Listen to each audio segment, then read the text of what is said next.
This clothes factory in North London employs 45 machinists. For the last 12 years, they've been making clothes for well-known brands like ASOS and Community Clothing, but work is getting harder to find.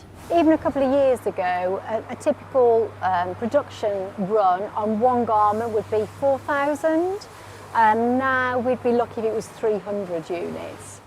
Fashion companies are moving their production overseas, which means less work for the people here.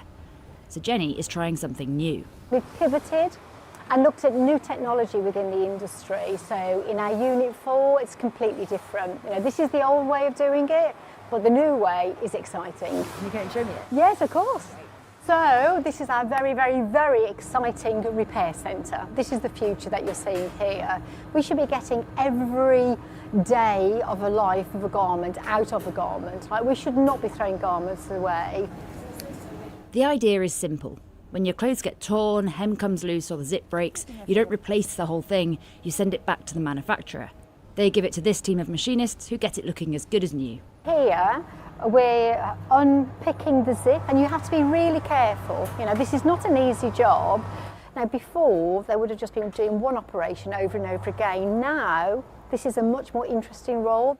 This is London's newest clothes repair workshop.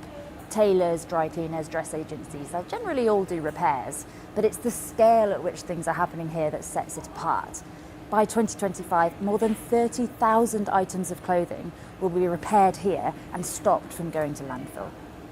At the moment, outdoor clothing brand Patagonia is making use of the repair centre.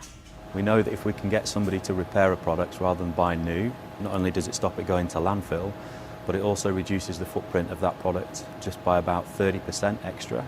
The repair centre was originally founded in Amsterdam, where it's already handling 30,000 repairs a year from brands like Decathlon and Lululemon. The industry is thirsty for a solution like a repair model. And we see that the responsibility the brands have to change, to be more sustainable, to create engagement with the end consumers with something positive is really, really necessary. We use 5 times more clothes than we did 2 decades ago, and clothing companies are creating more than 1 million garments every single day. One repair centre isn't going to stem the tidal wave of dresses, t-shirts and socks, but the co-founders here are seeing it as the start of something much bigger. We do believe that repair and reconditioning of clothing is at the core of the change of the fashion industry. So it is our ambition to really make the system change. And the centre here in the UK, we're starting small, but our ambitions are big. At some point, if we can help those big fast fashion brands to become more circular, that's the end goal, because then we are really changing the system. Your grandma always said a stitch in time saves 9. This factory has taken it to heart. Mickey Carroll, Sky News.